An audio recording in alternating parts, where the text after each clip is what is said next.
Hello everyone, I'm Anshu Khanna. I teach at Sri Chaitanya Vijayawada Goshala, and as you know, today we are going to do the chapter of center of mass. So, what is center of mass? Center of mass is the representative point at which the entire mass of system can be assumed to be present. Assumed to be present. It is not at all present. So, center of mass is the representative point at which the entire mass of system of particle can be assumed to be present so as to understand the translatory motion of the body. Now, all the forces acting on system of particles can be assumed to be acting at center of mass. The entire mass of system can be assumed to be placed at the center of mass, and you can find out the acceleration of the center of mass by doing the net force acting on center of mass divided by the total mass of system. But is the actual mass present at center of mass? Let's think of a disk. We know very well the center of mass of the disk is present at its center. But if we punch a hole at the center, will the mass of the disk become zero? No. So, understand that center of mass is the position where the entire mass of system of particle can be assumed to be present. It is not at all present there. Now, I know that you guys are revising this. So, let's move directly to what is the meaning of position of center of mass. We say that the position of center of mass equals to m1 r1 plus m2 r2 plus m3 r3 and so on upon m1 plus m2 plus m3, given that you have got multiple masses in the system. Understand the terminology here. What is R1? R1 is the position vector of center of mass m1. R1 is the position vector of center of mass m1 with respect to origin. What is R2? R2 is the position vector of center of mass m2 with respect to origin. Similarly, R3. We can write this whole numerator mathematically as sigma mi Ri upon sigma mi, changing I from 1 to n. That is another mathematical orientation. If you don't feel comfortable with this, simply remember position vector of center of mass equals to m1 r1 plus m2 r2 plus m3 r3 and so on upon m1 plus m2 plus m3. Understand one thing here. We are taking position. It's a vector quantity. So, don't just take the magnitude. Take both magnitude as well as direction. So, here r has to be taken as vector. If we differentiate the equation both the side, what do we get? Velocity of center of mass equals to m1 v1 plus m2 v2 plus m3 v3 and so on upon m1 plus m2 plus m3, where m1 is mass of first particle, v1 is the velocity of first particle, m2 is mass of second particle, v2 is the velocity of second particle and so on. We can again club this and write the velocity of center of mass equals to m1 v1 plus m2 v2 plus m3 v3 and so on upon m1 plus m2 plus m3. That quantity becomes sigma mi vi I equals to 1 to n. But here, I will like to discuss something important. M1 V1 represents what? M1 V1 represents the momentum of first particle. Similarly, M2 V2 represents what? The momentum of second particle. So, when I say M1 V1 plus M2 V2 plus M3 V3 and so on, I am actually doing the sum of their momentum. So, P1 plus P2 plus P3 plus P4 and so on divided by the overall mass of system. So, you can even remember that velocity of center of mass is m1 v1 plus m2 v2 plus m3 v3 upon m1 plus m2 plus m3, as well as you can think of the velocity of center of mass to be equal to the total momentum of the system, because this numerator is what? m1 v1 plus m2 v2 plus m3 v3, momentum of first particle plus momentum of second particle plus momentum of third particle, and their whole sum gives you what? Momentum of system. So, one can also think of velocity of center of mass as the total momentum of system of particle divided by the total mass of the system of particles. Similarly, we can say that the acceleration of center of mass equals to m1 a1 plus m2 a2 plus m3 a3 and so on upon m1 plus m2 plus m3. We can write this thing as again sigma mi ai. Again here better focus that acceleration is a vector quantity. Sigma mi ai upon sigma mi, where the numerator each term represents what? What is m into a? The net force acting on a mass m equals to its mass times its acceleration. So, when I say m into a, it means that the net force on first particle. Similarly, the numerator is nothing but sum of m1 a1 plus m2 a2 plus m3 a3 plus m4 a4 and so on upon m1 plus m2 plus m3 plus m4. What is m1 a1? The net force on first mass. What is m2 a2? The net force on second mass. What is m3 a3? The net force on third mass. When you add up all these forces vectorially, what do you get? We get the net force acting on the system. So this is the second point which I said while defining center of mass. First, center of mass is the representative point to understand the translational motion of the body. Second, we can assume all the forces acting on the system of particle to be acting at the center of mass. So the acceleration of center of mass is simply the net force acting on the system of particle upon the total mass of the system. Let's do a very simple question, and now I will take up few examples to make you understand better. The first question is very easy. There are three masses, 2 kg, 3 kg, 5 kg, placed at 1, 2, 3, placed at minus 1, 3, 4, placed at 3, 6, 1. You need to find the position of center of mass. So we know that the position of center of mass is given by m1 r1 plus m2 r2 plus m3 r3 upon m1 plus m2 plus m3 and so on, right? So now here you will write the position vector of first particle as I cap plus 2j cap plus 3k cap. You will write the position vector of second particle as minus I cap plus 3j cap plus 4k cap. You will write the position vector of third particle as 3I cap plus 6j cap plus k cap.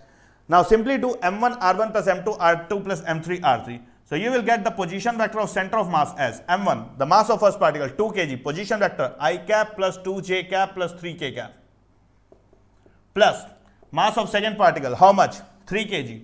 What is the position vector? Minus I cap plus 3j cap plus 4k cap. Okay? Plus mass of third particle, 5 kg, position vector 3I cap plus 6j cap plus k cap, divided by the overall mass of system. What is the overall mass of this system? 2 plus 3 plus 5. Overall mass of system is 10 kg. So here you get, kids, 2I cap minus 3I cap plus 15I cap. So 15 plus 2, 17. 15 plus 2, 17. 17 minus 3, that is 14I cap. Similarly, add up the j cap term. 2 into 2j cap, 4j cap plus 9j cap, that becomes 13j cap. 13j cap plus 30j cap, that becomes 43j cap. Now simply add up the k cap term. 2 into 3, 6 plus 3 into 4, 12 plus 5. So you get 6 plus 12 plus 5. 6 plus 12, 18. 18 plus 5, 23. So plus 23 k cap. Divided by the overall mass, that is 10. So you get 1.4 I cap plus 4.3 j cap plus 2.3 k cap. So now a question. Two masses of 2 kg and 3 kg are placed at 1, 2 and 2, 1. Where should the third mass of 1 kg be placed so that the center of mass of the whole system lies at origin? So now we can say that the position vector of this first mass is 1 I cap plus 2j cap. The position vector of second mass is 2I cap plus j cap. And let's say the third mass is placed at, let's say 3 kg placed at x, y.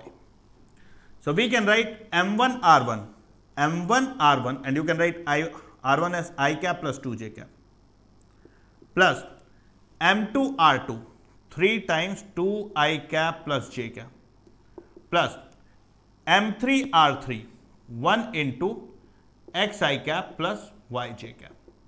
This should be equal to 0 because you want the whole mass to be placed at origin. Actually, you might point out, sir, you forgot to divide by 6, the overall mass, but it doesn't matter. The 6 goes there and multiplies to 0, you get a 0. So now beta, here you get 2I cap plus 6I cap plus xi cap. 2I cap plus 6I cap plus xi cap. That becomes 8 plus xi cap. Similarly, 2j cap plus 3j cap plus yj cap. Okay, 4j cap plus 3j cap plus yj cap. So 4 plus 3, 7. So this becomes 7 plus y times j cap. And this has to be equals to 0. So for this to be 0, x plus 8 should be 0. So you get that x coordinate of this third mass should be minus 8 and the y coordinate of this third mass should be minus 7. So such a simple solution. Now this is the most important thing in the entire center of mass.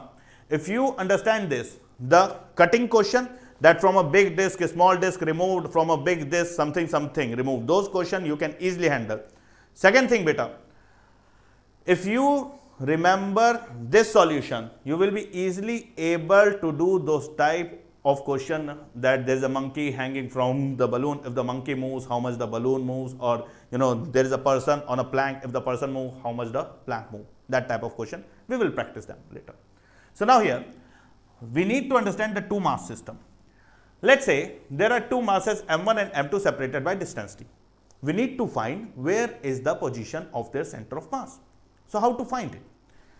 In the world of physics, we have got freedom to assume our own origin. So I will assume origin at the position of first mass. Let's say this direction is positive x and this upward direction is positive y.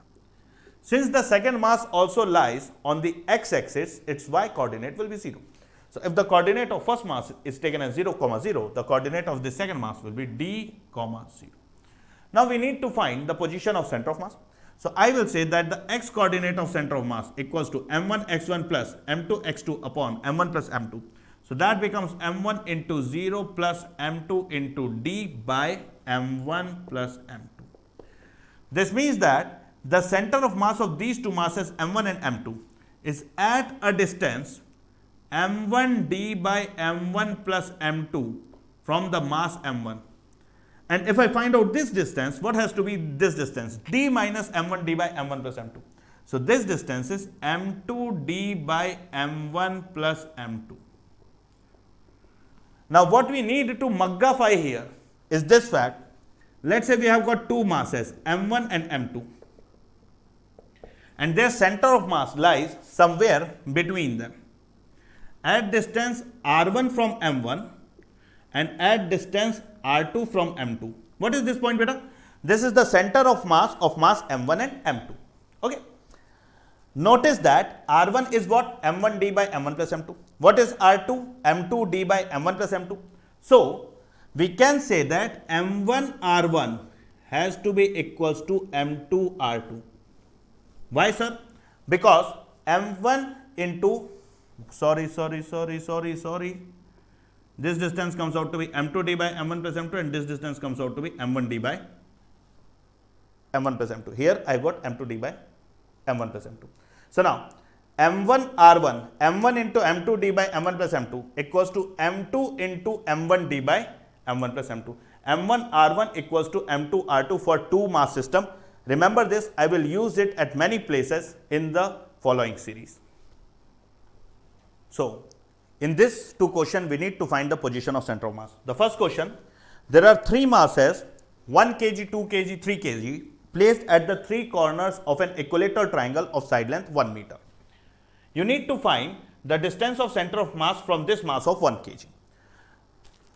This is the first rule which I say. In the question from wherever they ask the position of center of mass, if they ask position of center of mass from 1 kg, take 1 kg as the origin. If in the question they ask the position of center of mass from 2 kg, then take 2 kg as the origin. So once you know the final coordinate of the center of mass, those coordinates will be from the point from where you have to find the distance. Since in this question, they have said that find the distance from 1 kg, I will take 1 kg as origin. Better take this direction as positive x and this vertical direction as positive y. And all you have to do in this question is you need to make sure that you are able to find the coordinate of all three masses. Now writing down the coordinate of this mass itself 1 kg is cakewalk. It is itself as at origin. So you get 0, 0. Now you need to write the coordinate of this 2 kg. Again an easy thing. It doesn't have any y coordinate and the x coordinate is 1. So you get 1, 0. What about the coordinate of 3 kg? For this you will have to do a little bit of work. This is an equilateral triangle, right? So this angle has to be 60 degree and this length will be 1 meter. You can take components of this 1 meter. So this vertical height has to be 1 sine 60. 1 sine 60 and sine 60 is root 3 by 2. So this vertical height is root 3 by 2. The horizontal length is 1 cos 60 and cos 60 is half. So you get this length as half. And isn't it obvious if the whole length is 1, then this length has to be half. This means that the x coordinate of this 3 kg is half and the y coordinate is root 3 by 2. So x coordinate is half and y coordinate is root 3 by 2. And once you know the all three masses and once you know their coordinate, the game is over. Now you just have to use the formula that the position vector of center of mass is m1 I1 plus m2 I2, m1 R1 plus m2 R2 plus m3 R3 upon m1 plus m2 plus m3. So you can say here the position vector of center of mass equals to the first mass 1 kg into its coordinate 0 I cap plus 0 j cap. Why should I even write this? This is a useless terminology here. Rub it. Okay. Second one, m2 R2 2 times I cap plus m3 R3 3 times half I cap plus root 3 by 2 j cap upon m1 plus m2 plus m3, that is 6. So on solving this, you can find out the position vector of center of mass. And let's say that position vector comes out to be a I cap plus b j cap. So you can say that the distance of center of mass from this origin has to be under root of a square plus b square. The next standard question, you have seen it gazillion time, but it's my job to get it done once more. See kids, NEET do not ask very extraordinary question. The question coming in the paper of NEET are very ordinary, especially from the track of mechanics. So you should be able to solve all the standard question and sail through easily with your NEET rank. So now here, the question is that we have a disc, we have a square plate. The diameter of disc is same as the side length of the square plate. The diameter of disc is same as the side length of square plate. Both are made up of same material, both have same thickness. First question that they ask, where do you find the center of mass of these two systems? It will be inside the disc, it will be inside the square plate. First thing first, which has got more mass, the disc or the square plate, because center of mass is always shifted towards the heavier mass. Now I can completely fix this disc inside the square plate and still some area will be left out. So the mass of the square plate is more than that of disc. Since the mass of the square plate is more than that of disc, I know that for this disc and square plate system, the center of mass will be found inside the square plate. Now where, at what distance? So the question says that find the distance of center of mass from the point of contact. This is the point of contact. So as I said in the last question, whenever they ask the distance of center of mass from a certain point, take that point as the origin. Second thing, bachcho, if you can find a line of symmetry in the system, then the center of mass lies on the line of symmetry. So for this case, the center of mass will lie on this line of symmetry. You can take this point as the origin.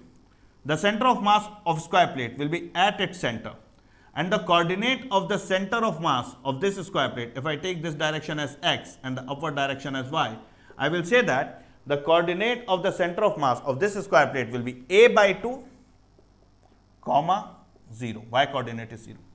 Similarly, the coordinate of center of mass of this disc will be here at center. If that direction is positive x, this direction is negative x. So the coordinate of the center of mass of this disc will be minus a by 2, comma 0. But sir, they haven't mentioned what is the mass. They have mentioned that both are cut from the same plate. So both have same thickness, both have same material. So both the disc as well as square plate have the same mass per unit area, let's say sigma. So you can write the mass of this disc as sigma into pi times the radius square. If the diameter is a, the radius is a by 2. And you can write the mass of this square plate as sigma into area, that is a square. So how to find the x coordinate of center of mass? To get the x coordinate of center of mass, you simply write m1 x1 plus m2 x2 upon m1 plus m2. How will you write the mass of this square plate?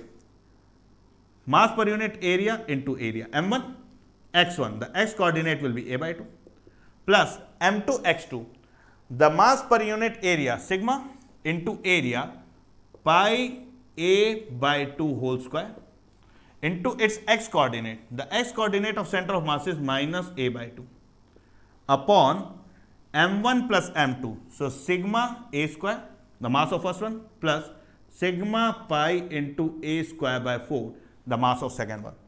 You cancel out sigma, a square, and then you can solve it out. For a rod of length L, the mass per unit length lambda changes from the distance x from the left end as lambda equals to alpha x square. Find the distance of center of mass from the same end. So now what to do here? Here we have a rod of length L,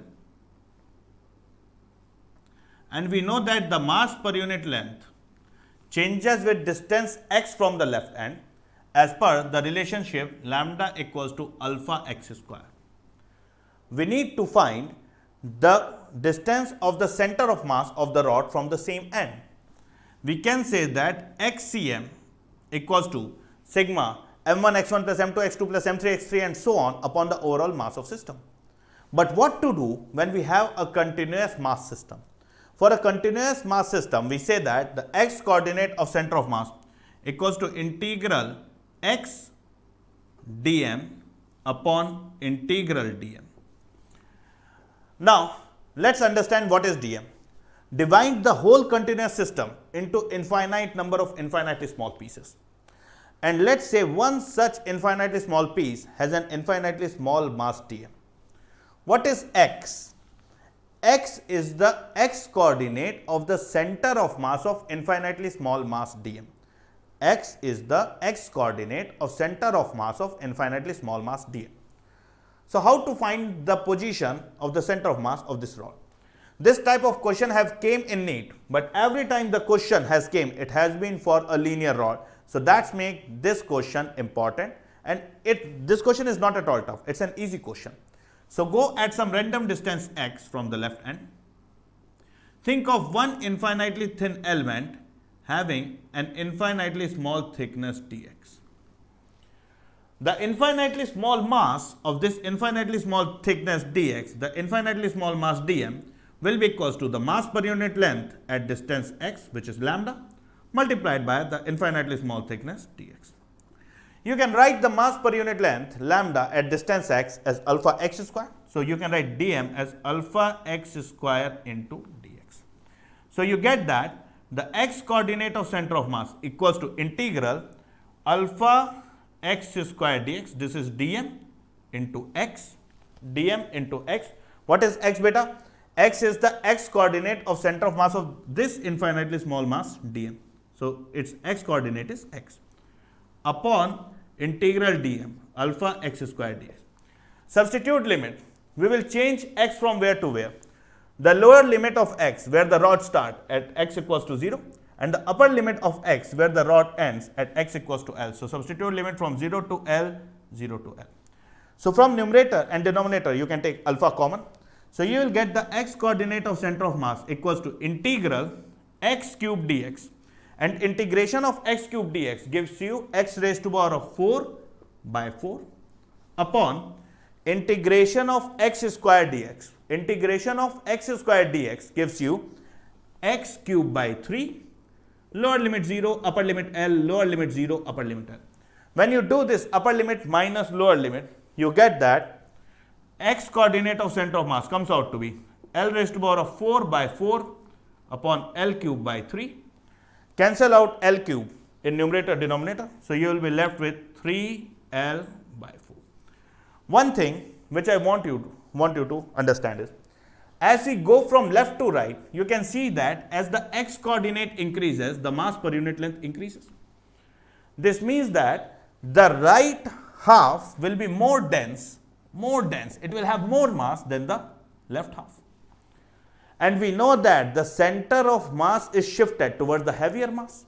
Since the center of mass has to be shifted towards the heavier mass, the center of mass must have been found at a distance more than L by 2. So even if you don't know how to solve this, better just try to visualize this. Okay, they have given some function going from left to right, the mass per unit length increases, decreases. If it increases, then the center of mass has to be on the right of the central line. If the mass per unit length decreases, then the center of mass has to be on the left of the central line. Okay. So now we are going to mug up the position of center of mass for some standard objects. Half ring, half disc, hollow hemisphere, solid hemisphere, hollow cone, solid cone. Some of the formulas are ugly, some of the formulas are easy to remember. For a half ring, if the mass is present only on the periphery. We know that for complete ring, the center of mass will be at center, but for half ring, the center of mass is found at distance 2r by pi from the center of the half ring. 2r by pi, 2r by pi. Take it like, you know, that how to mug up, how I mugged it up first time in life. Perimeter of whole circle 2 pi r. The ring got halved and pi got angry and the pi went into the denominator. I know it's a useless story, but it's there to mug up. The whole perimeter 2 pi r. The ring got halved and the pi got angry, so the pi went into the denominator. This is something which I made to mug up. So for half ring, you get 2r by pi. For half disk, we get 4r by 3 pi. Now how I mugged this up then? Here 2r by pi, 2r by 1 pi, 2r by 1 pi. So next time 4r by 3 pi, 2r by 1 pi, 4r by 3 pi. You have to mug up, make some trick and mug it up. So for half ring, the center of mass is at distance 2r by pi. For half disk, the center of mass is at distance 4r by 3 pi. For hollow hemisphere, the result is so beautiful, easy to remember. For a whole hollow sphere, okay, so for a whole hollow sphere, which is a shell, the center of mass will be at center. For half hollow sphere, okay, or hollow hemisphere, the center of mass has to be at some distance, and luck by chance, this distance comes out to be so beautifully at r by 2. Easy to remember, r by 2. So for hollow hemisphere, the center of mass is at distance r by 2 above the center. For solid hemisphere, for a solid hemisphere, the center of mass is at a distance 3r by 8 above the center. This is kind of tough to, remember, but mug it something like 8r by 8, but it's hemisphere, so the 8 got half or something like 3r by 8. I do these things in class just to make you remember that it looks something like 3r by 8. Okay. Next thing, hollow cone. A hollow cone, the center of mass of a hollow cone. Think of hollow cone, the birthday cap, empty from inside. If a hollow cone has got height h, then the center of mass is above the center of base by a distance h by 3. So it is h by 3 above the center of base, or you can think at distance 2h by 3 from the apex. Solid cone. For a solid cone of height h, the center of mass is at distance h by 4 above the base, or at distance 3h by 4 from the apex. Remember that if you have a hollow cone and if you have a solid cone, in the solid cone it is filled inside, so the base is even heavier. That's why in the case of solid cone, the center of mass is even lower. So for hollow cone, you get at h by 3, and for solid cone, you get even lower center of mass at height by 4. So you need to remember these 6, and I will say some more. So here you can see 2 questions. The first question, there is a complete disk of radius r made up of 2 halves. The upper half is heavy. The material in the upper half has mass per unit area 3 sigma, and the material in the lower half is light and has got mass per unit area sigma. You need to find the position of center of mass of this composite disk, of this disk made up of 2 materials, the upper one heavy and the lower one lighter, from the center of mass, from the center of the whole system. So beta, since they have asked the position of center of mass of whole system from here, I will say, let's say this point is our origin. Let's say this direction is x and this direction is y. I will say, since they are half disk, we have learned that for half ring, the center of mass is at distance 2r by pi. For half disk, the center of mass is at distance 4r by 3 pi. 4r by 3 pi. So now here, you can write the position of center of mass of both half. This will be 4r by 3 pi above the origin. This will be 4r by 3 pi below the origin. Now since they have the same area, but the mass density of the upper one is 3 times that of lower one. So if the lower one has got mass m, then the upper one will have 3 times the mass, let's say 3m. Now you can write the y coordinate of center of mass of this composite system will be 3m into its y coordinate, and the distance from the center of mass will be 4r by 3 pi plus the second mass m and its y coordinate. Its y coordinate will be below at distance below minus 4r by 3 pi. Okay. So the y coordinate is going to be negative upon the overall mass of the system, that is 4m. So cancel out m.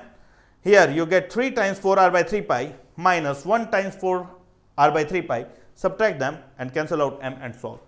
So the question is easy. Next question. This is the question given in NCERT, that's why it's important. How to locate the center of mass of a triangular lamina. Let's say you have a triangular lamina. You take a cardboard sheet, cut out a triangle. What you get is called a triangular lamina. Now, how to locate its center of mass? And I know that most of you know that the center of mass of a triangular lamina is found at its centroid. I know that. But I am trying to give you the explanation. To prove that the center of mass of a triangular lamina is found at its centroid, we do the following steps. First, start cutting this triangular lamina into multiple thin parts parallel to any one of the side. You can cut it into many parts parallel to this side. So when you cut it, so you get one rod here, another rod here, another rod here, another rod here, and you get multiple rods. Now, for all these rods, their center of mass will be at their center. Okay. Since this median is the line joining the center of mass of the centers, this median is the line joining the center of mass of each and every small rod. So the center of mass of whole composite triangular lamina must lie on this line. Similarly, you can divide the whole triangular lamina parallel to any one other side. If you divide it parallel to this side, okay, then the center of each part will lie at the center of all these rods. So the center of mass of whole system should also lie on this line joining the center of masses of all these rods. So where should the center of mass lie?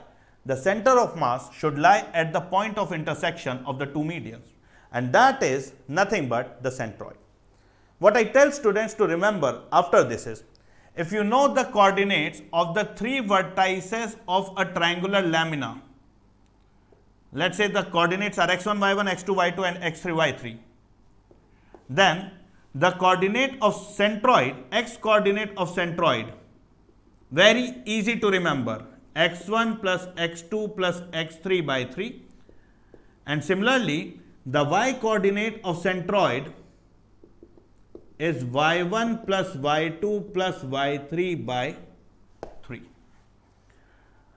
One more thing, if rather than having a triangular lamina, you have got three equal masses placed at the three vertices, three equal masses, not the 1 kg, 2 kg, 3 kg I took. If you have got three equal masses placed at the three vertices of triangle of any shape, still then the center of mass is found to be at centroid, and the coordinates of centroid is very easy to remember, x1 plus x2 plus x3 by 3, comma, y1 plus y2 plus y3 by 3.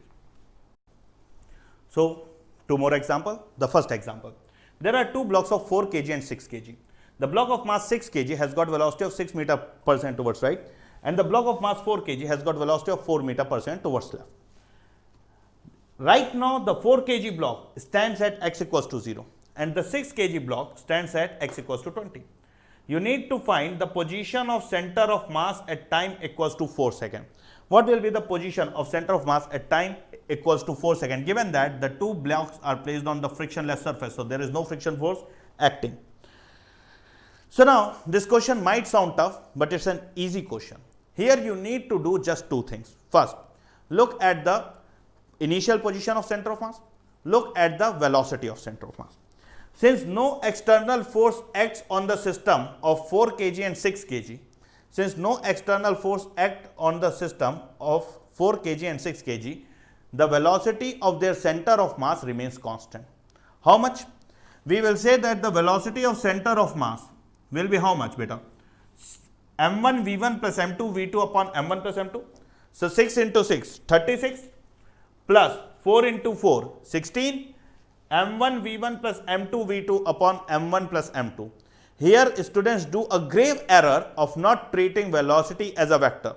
So beta, if you are taking this velocity as positive, you must take that velocity as negative because they point in the opposite direction. So you will write the velocity of center of mass as m1 v1 36 plus m2 v2, but v2 itself is negative. So you write minus 16 upon m1 plus m2, 6 plus 4, 10.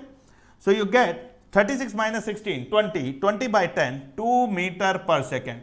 Since you have taken the velocity of 6 meter per second to be positive and the answer comes out to be positive, it means that the center of mass has got velocity of 2 meter per second towards right.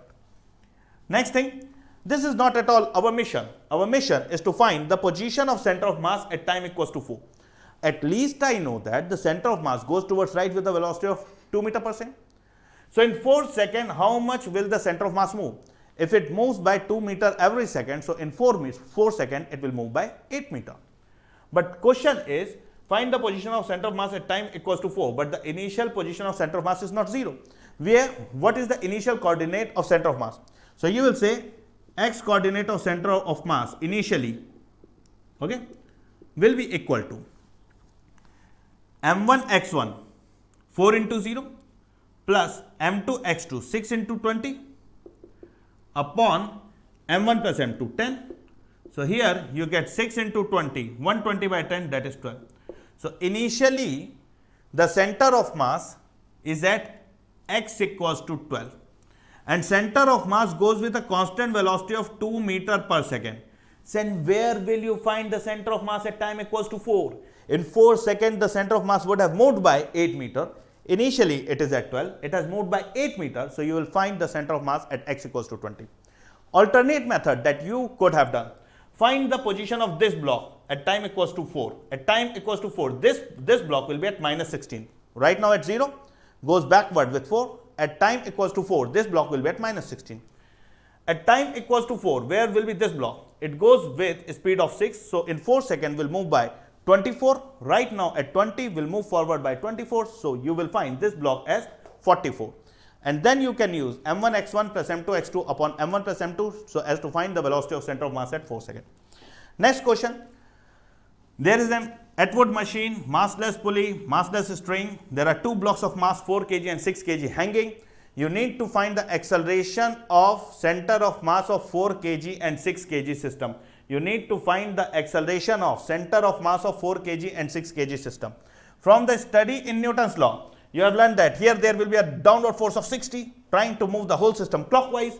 Here there will be a downward force of 40 trying to move the whole system anti-clockwise. So the overall force that is trying to move the system is 60 minus 40.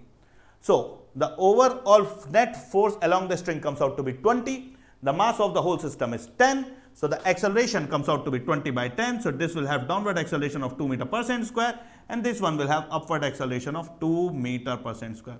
Or you can use directly the formula m1 minus m2 into g by m1 plus m2. That acceleration formula which we have mucked up in Newton's law. So now we need to find the acceleration of center of mass. Now the grave error that students again do here and here, both places, is that they treat velocity magnitude, they treat acceleration magnitude. Just don't do that, beta. Acceleration is a vector quantity. So if you take the downward acceleration as positive, you should take the upward acceleration as negative. So if I take the downward direction as positive, I will write acceleration of center of mass equals to m1 a1 12 plus m2 a2, but this upward acceleration should now be treated as negative. So 4 into minus 2, so you get minus 8 upon m1 plus m2 10. So you get 4 by 10, that comes out to be 0.4 meter per second square. One thing which I will like to tell you that if you are a good muggu and you believe in mugging up answers to any question, that the answer to generalized question is this. If you have got two blocks of mass m1 and m2, where m2 is greater than m1, so m2 goes down, m1 goes up, the acceleration of center of mass comes out to be m2 minus m1 upon m1 plus m2 whole square into g. If you want to mug up, you can mug up this result as well. So let's discuss a very important heading, in the frame of center of mass. What is the meaning of in the frame of center of mass? In the frame of center of mass means that we have taken the center of mass itself as the origin. So let's say there are 5 masses m1, m2, m3, m4, m5, and let's say the center of mass of these 5 masses lies here. What is this point? The center of mass of these 5 masses. Now let's say we draw the position vector of each mass from this r1, r2, r3, r4, r5, and write it vectorially r1, r2, r3, r4, r5. You have taken center of mass of these 5 masses itself as the origin. So when you find out what is m1 r1 plus m2 r2 plus m3 r3 upon m1 plus m2 plus m3, what are you going to get? The position of center of mass, which is nothing but origin. So in the frame of center of mass, when we take the center of mass itself as the origin, then the position of center of mass, which is m1 r1 plus m2 r2 plus m3 r3 and so on upon m1 plus m2 plus m3, this comes out to be equals to 0.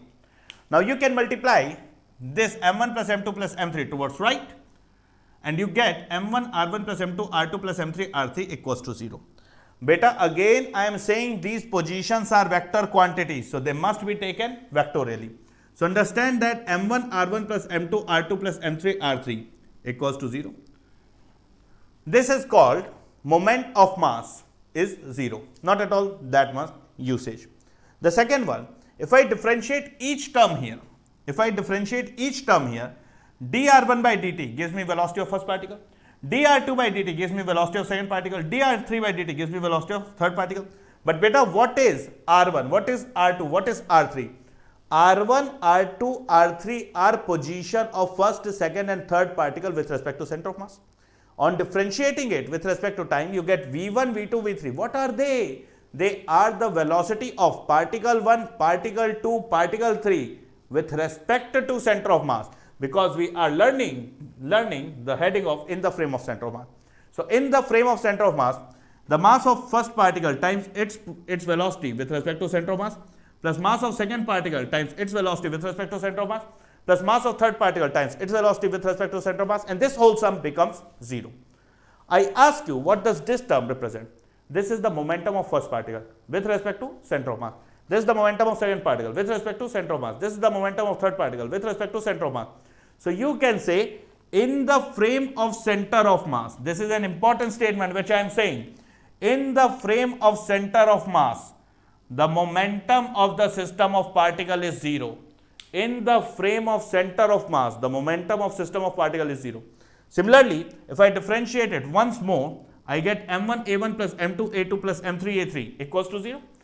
What is a1? Acceleration of the particle with respect to center of mass. What is a2? Acceleration of particle 2 with respect to center of mass. So this is the net force on the particle 1 as seen from center of mass. This is the net force on particle 2 as seen from center of mass. So you can say the net force on the system of particle in the frame of center of mass is 0. So remember, if you take the center of mass as origin, m1 r1 plus m2 r2 plus m3 r3, taking r1 r2 r3 vectorially is 0. Second, the net momentum of system in the frame of center of mass is 0. Third, the net force acting on the system of particle in the frame of center of mass is 0. So now moving on to the topic for which maybe you were watching the whole video, the cutting question, how to find the center of mass of the remaining system. It's a very easy thing. If you have understood that for two masses m1 and m2,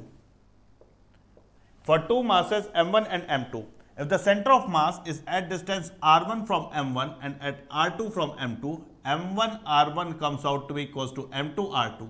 What is this point? What is r1 and r2? r1 and r2 are distances of mass m1 and m2 from the center of mass of m1 and m2. So now, how do I solve the cutting question? The cutting questions are very easy to solve. We will practice out 3 questions right now and we can answer them without even raising pen. But you have to understand one concept really beautifully. They will say from a disk of radius r, a smaller disk of radius r by 2 has been removed. From a whole disk of radius r, a smaller disk of radius r by 2 has been removed. Where will you find the center of mass of this remaining part? Okay, where will you find the center of mass of this remaining part? What to do? बच्चों देखो, the logic goes like, if the whole disk has got radius r and this smaller disk which is removed has got radius r by 2, then if the whole disk has got area pi r square, then the removed area from here is pi r by 2 whole square, that is pi r square by 4. It means that from the whole disk you have removed 1/4 the area. Overall area is pi r square, you have removed pi r square by 4. For a disk, for a two-dimensional object, mass is distributed over area. When you remove 1/4 the area, you have removed 1/4 of the mass. So if the whole disk before removal, has the mass m, then after removal, the remaining disk, which now has the 3/4 of area, will have mass 3m by 4, and you have removed 1/4 of mass, so you have removed mass m by 4. Now, from the symmetry, you can say for this remaining part, having a mass 3m by 4, if the original disk has mass m, let's say the center of mass has to lie on the line of symmetry. And it must be on heavier side. It can't be on the lighter side. It has to be on heavier side, somewhere here. Let's say kids at distance x. Now, what I tell you to think every time, whatever mass I have removed, m by 4, if I bring it and put it back here, if I place back the removed mass, now I have got complete disk. And for complete disk, the center of mass will be here. Now, beta see, what is the mass removed? M by 4. Where is its center of mass? At distance r by 2 from the center of mass of whole system. What is the mass remaining? 3m by 4. Where is its center of mass? At distance x. What is the central point? The central point is the position of center of mass of the remaining part as well as the removed part. So what I tell students to always think of, mass removed m by 4 into distance of the center of mass removed from the center of mass of whole system. Mass removed into the distance of center of mass removed from the center of mass of whole system. What is the meaning of center of mass removed from the center of mass of whole system? For this removed mass plus remaining mass, the center of mass is here. For this removed mass, the center of mass is here. The distance between the center of mass removed, this is the center of mass removed, and this is the center of mass of whole system. So mass removed into distance of the center of mass removed from center of mass of whole system, r by 2, equals to mass remaining. What is the mass remaining? 3m by 4 into distance of center of mass remaining from the center of mass of whole system, x. So if you cancel out m by 4, you get that x equals to r by 6. But what I wanted to emphasize here, these two things are same. What is this point? The center of mass of m1 and m2. We treat one of them, m1, let's say, as the mass remaining and m2 as the mass removed. So we say that mass removed into the distance of center of mass removed from the center of mass of whole system equals to mass remaining into distance of center of mass remaining from the center of mass of whole system. So let's do two examples on the mass removal question. The first, there is a square plate of side length A. From this square plate, 1/4 of the part has been removed as shown in figure. Where will you find the center of mass of the remaining part? So how to approach this question? Let's say before removing this 1/4 part, the whole plate has got mass m. Now since you have removed 1/4 part, you have removed 1/4 mass. So the mass removed from here has to be equal to overall mass by 4. So the mass remaining has to be equal to 3m by 4. Now how to find the center of mass of this remaining mass? You can see for this remaining mass plus removed mass, for whole of this, the center of mass is here. The center of mass is at midpoint. Now, if the side length of this square is a, then the side length of this smaller square which has been removed will be a by 2. So I am again using mass removed m by 4 into distance of center of mass removed from the center of mass of whole system. And what will be the distance of center of mass removed from center of mass of whole system? This length is a by 2, this length is a by 2. So this length comes out to be root 2 a by 2, that is a by root 2. This length is a by root 2. So this length, which is half of it, will be a by 2 root 2. Okay. Now we need to find at what distance from this junction the center of mass of whole system, removed plus remaining, we will find the center of mass. We know that the center of mass must lie on the line of symmetry and it should be towards the heavier mass. So let's say here at some distance x. You can simply write बच्चों mass removed m by 4 into distance of center of mass removed from center of mass of whole system a by 2 root 2 equals to mass remaining. The remaining mass of system is 3m by 4 into distance of center of mass remaining from center of mass of whole system x. And beta, this is nothing but the statement as good as m1 r1 equals to m2 r2. So I am saying a big statement so that you will have clarity every time, but you just have to think of m1 r1 equals to m2 r2. Similarly here, one more question. From a big disk of radius a smaller disk of radius b is removed such that the center of the smaller disk is at distance c from the center of whole disk. Now question is, where will you find the center of mass of the remaining disk? So if we draw a line of symmetry and let's say we find the center of mass of the remaining disk on the line of symmetry towards the heavier mass at some distance x. How to find it? Very easy. Mass removed into distance of center of mass removed from center of mass of whole system. How to find the mass removed? Let's say this disk is made up of material having mass per unit area sigma. Then you can say that the mass removed is sigma into pi b square. Mass per unit area into the area that is removed. This is the mass removed. Mass removed into the distance of center of mass removed from the center of mass of whole system C equals to mass remaining. What will be the remaining mass? The mass per unit area multiplied by the area remaining, and the area remaining will be pi a square minus pi b square. So mass removed into distance of center of mass removed equals to mass remaining into distance of center of mass remaining from the center of mass of whole system. So the center of mass of this remaining disk comes out to be, kids, you can cancel out sigma pi, pi. So you get b square c upon a square minus b square. So now the last question. There are two persons A and B. A has got mass of 50 kg, B has got mass of 100 kg. They are standing on a plank of mass 50 kg. And the whole setup is placed on a frictionless surface where the friction coefficient is 0. Now, A moves towards B, B moves towards A. A and B exchange their ends. Question is, when A and B exchange their end, how much the plank shift? Understand that here when A and B move, the center of mass of A moves, the center of mass of B moves, the center of mass of the plank shift. But what do not shift is the center of mass of A plus B plus plank system. Sir, how are you sure that the center of mass of A plus B plus plank system won't shift? Because there is no external force. Initially, they did not have any momentum. Since they did not have any initial momentum and no external force is acting on them, the momentum of center of mass will remain constant to be 0. So the center of mass won't move. So what won't move? The center of mass of what? A plus B plus plank. The center of mass of A will shift, the center of mass of B will shift, the center of mass of plank will shift, but their system's center of mass won't shift.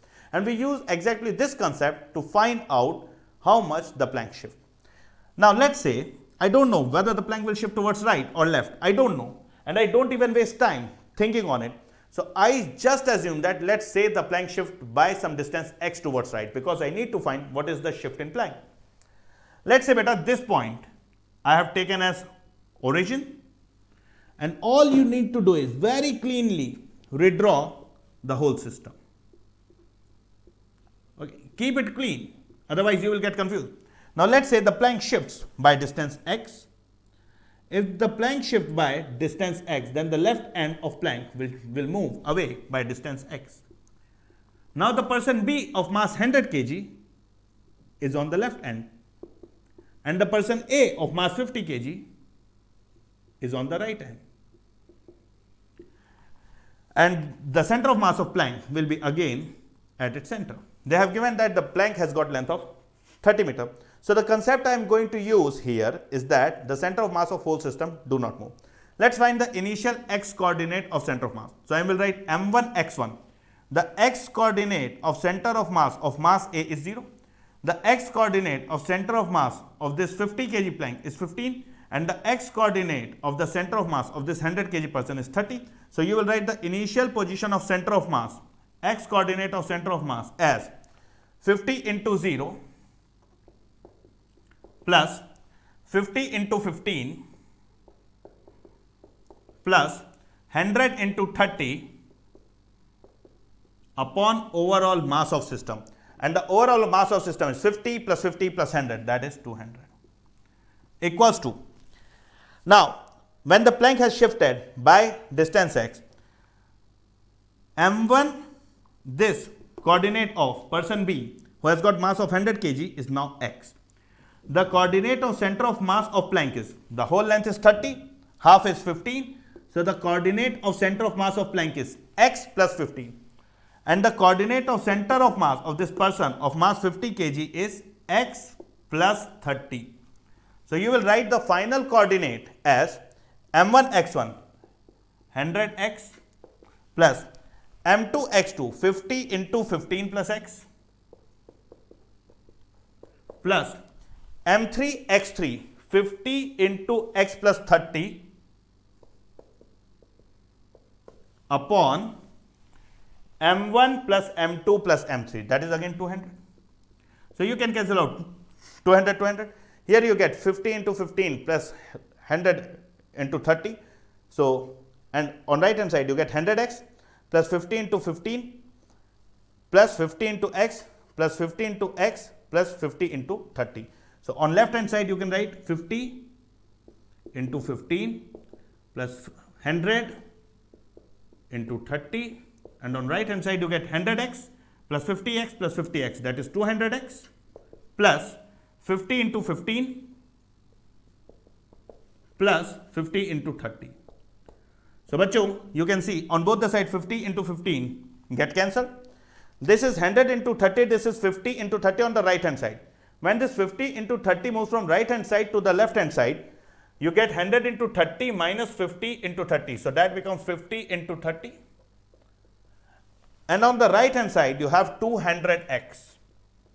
So x comes out to be, you cancel it out, you get 30 by 4, that is 7.5 meter.